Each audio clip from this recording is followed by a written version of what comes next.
Secularism part of the life ಅಂತ ತಿಳಿದು ಬದುಕೋರು. ನಾನು ಅನೇಕ ಸಂದರ್ಭದಲ್ಲಿ ಹೇಳಿದ್ದೀನಿ, ನಾನು ಕಾಂಗ್ರೆಸ್ನಲ್ಲೇ ಹುಟ್ಟಿದ್ದೀನಿ, ನನ್ನ ಜೀವನದ ಕೊನೆ ದಿನ ನಾನು ಕಾಂಗ್ರೆಸ್ನ ಕಡಿತಕ್ಕಂಥ ಸಿದ್ಧಾಂತದ ರಾಜಕಾರಣ ಮಾಡಿದ್ದೀನಿ. ನಾನು ಈ ಅಧಿಕಾರಕ್ಕಾಗಿ ಬದಲಾವಣೆ, ನಾನು ಶಾಸಕ ಸ್ಥಾನಕ್ಕೆ ರಿಸೈನ್ ಮಾಡ್ತಿದ್ದೆ, ಅವ್ರ ಪಕ್ಷ ಬಿಟ್ಟು ಹೋಗ್ತಿರ್ಲಿಲ್ಲ. ಕಾಂಗ್ರೆಸ್ ಸರ್ಕಾರದ ಪರಿವಾರ ಏನಿತ್ತು ನನ್ನನ್ನು ದೂರ ಇಟ್ಟಿದೆ ಅಂತಕ್ಕಂಥ ಭಾವನೆ ಬಂದಿತ್ತು. ಆದರೆ ಕಾಂಗ್ರೆಸ್ ಪಕ್ಷದ ಪರಿವಾರ ನನಗೆ ದೂರ ಇಡಲಿಕ್ಕೆ ಸಾಧ್ಯ ಇಲ್ಲ. ಯಾಕಂದರೆ ಆ ಎಮೋಷ್ನಲ್ ಅಟ್ಯಾಚ್ಮೆಂಟ್, ನಮ್ಮ ಫಾದರು ಕಾಂಗ್ರೆಸ್ನ, ನಾವು ಕಾಂಗ್ರೆಸ್ ಅತ್ಯಂತ ಕಷ್ಟದಾಯಕ ದಿನಗಳಲ್ಲಿ ಕಾಂಗ್ರೆಸ್ಸನ್ನು ಕಟ್ಟಿದವರು ನಾವು ಆ ತಾಲೂಕದಾಗ. ರಾಮಕೃಷ್ಣ ಹೆಗಡೆ ಅವ್ರ ಗಾಳಿ ಒಳಗೆ ಜನತಾ ಪರಿವಾರದ ಗಾಳಿ ಇದರೊಳಗೆ ಯಾರೂ ಜಿಲ್ಲಾ ಪರಿಷತ್ ನಿಂದಿರ್ತಿರ್ಲಿಲ್ಲ. ಅವಾಗೂ ನಮ್ಮ ಫಾದರ್ ಒಬ್ಬರೇ ಗೆದ್ದವರು 86. ನಾನು ಗೆದ್ದು ಒಳದಾಗೂ ಸಹಿತ ತಾಲೂಕಿನಾಗ ನಾವು ಒಬ್ಬನೇ ಜಿಲ್ಲಾ ಪರಿಷತ್ ಮೆಂಬರ್, ಉಳಿದವರೆಲ್ಲ ಬೇರೆ ಪಾರ್ಟಿಯವರು.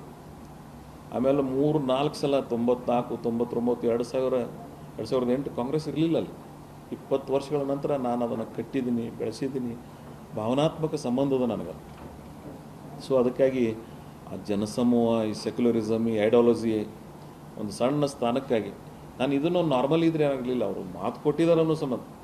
ಬಿಫೋರ್ 23rd ಎಲೆಕ್ಷನ್ದಕ್ಕೆ ಅಂತ ಮೊದಲು ನಾನು ಭಾಳ ಸಲ ಹೇಳಿ, ನೀವು 1-to-1 ಮೀಟಿಂಗ್ ಮಾಡಿದ್ರೆ ಮೊನ್ನೆ ನಾನು ಸನ್ಮಾನ್ಯ ಸುರ್ಜೇವಾಲ ಅವರು ಮಾತಾಡೋ ವಿನಯ್ ಕುಲಕರ್ಣಿ ನನ್ನ ಪಕ್ಕ ಕೂತಿದ್ರು.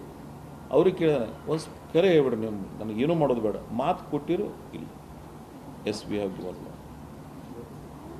ಅದಕ್ಕಾಗಿ ನಾವು ನಿಮಗೆ ವಿಡ್ರಾ ಮಾಡ್ಕೊತ ಹೇಳ್ಕೋ ಹಕ್ಕಿಲ್ಲ, ಪ್ಲೀಸ್ ರೀಕನ್ಸಿಡರ್ ಯುವರ್ ಡಿಸಿಷನ್ ಅಂತ ಹೇಳಿ ಬಂದಿನಿ. ನಮ್ಮ ಸುರ್ಜೇವಾಲ ಅವರು ಹೇಳೋದು, yes you have that rights.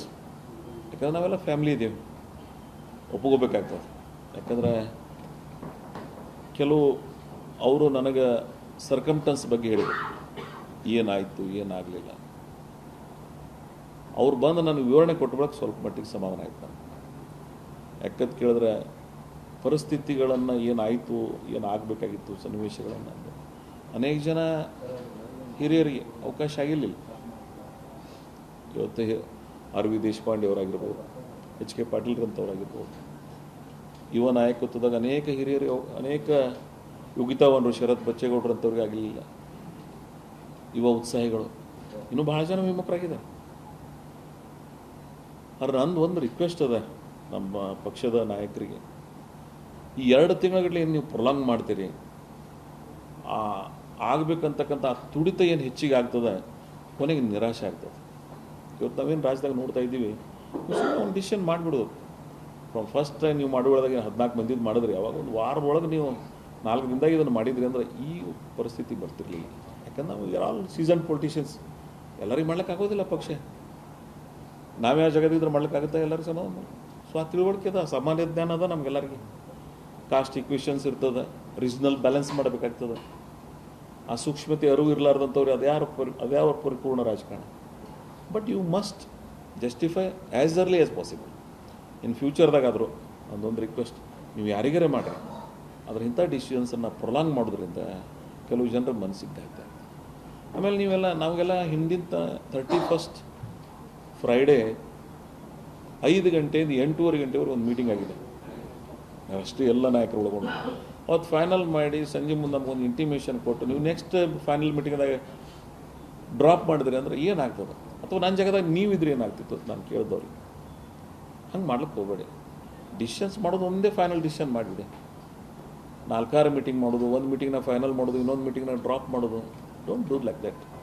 S, ನನಗೆ ಅರ್ಥ ಆಗ್ತದೆ ನಿಮ್ಮ ಎಕ್ಸರ್ಸೈಸ್, ಬಟ್ ಸ್ವಲ್ಪ ಅಕ್ಯುರೇಷನ್ ಬಂದರೆ ಒಳ್ಳೆಯದಾಗ್ತದೆ. ಯಾಕಂದ್ರೆ ಡಿ ಕೆ ಶಿವಕುಮಾರ್ ಅವರು ಭಾಳ ಪರಿಶ್ರಮ ಪಟ್ಟು ಮುಖ್ಯಮಂತ್ರಿಗಳಾಗಿದ್ದಾರೆ. ಅನೇಕ ಜನ ಸಚಿವರುಗಳು ಒಳ್ಳೆ ಕೆಲಸ ಮಾಡ್ತಕ್ಕಂಥವ್ರು ಈ ಮಂತ್ರಿಮಂಡಲದಾಗ ಅದಾರ. ನಾವು ನಿಮ್ಮ ಜೊತೆಗೆ ಇರ್ತೀವಿ. ಬರ ಇದೆ ಇವತ್ತು, ಈ ರಾಜ್ಯದ ಜನ ನಮ್ಮಿಂದ ನಿರೀಕ್ಷೆ ಮಾಡ್ತಾ ಇದ್ದಾರೆ. ಕುಡಿಯೋ ನೀರಿನ ಸಮಸ್ಯೆ ಆಗ್ತದೆ. ತ್ವರಿತವಾಗಿ ಆಡಳಿತ ವ್ಯವಸ್ಥೆ ನಮ್ಮ ಜನರಿಗೆ ಹೋಗ್ತದೆ. ಮತ್ತು ಯಾರು ಅಸಮಾಧಾನಿತರಾಗಿದ್ದಾರೆ, ನಾನು ಅವರಿಗೂ ತಮ್ಮ ಮುಖಾಂತರ ಒಂದು ಮನವಿ ಮಾಡ್ಕೋತೀನಿ. ಆಯ್ತು, ನಮ್ಮೆಲ್ಲರಿಗೂ ಒಂದು 4 ದಿನ ಆಗಿರ್ತದೆ. ಅದ್ರ ಕೊನೆಗೆ ನಾವು ಜನಸಮೂಹದ ವಿಚಾರಗಳನ್ನು ಇಟ್ಕೊಂಡು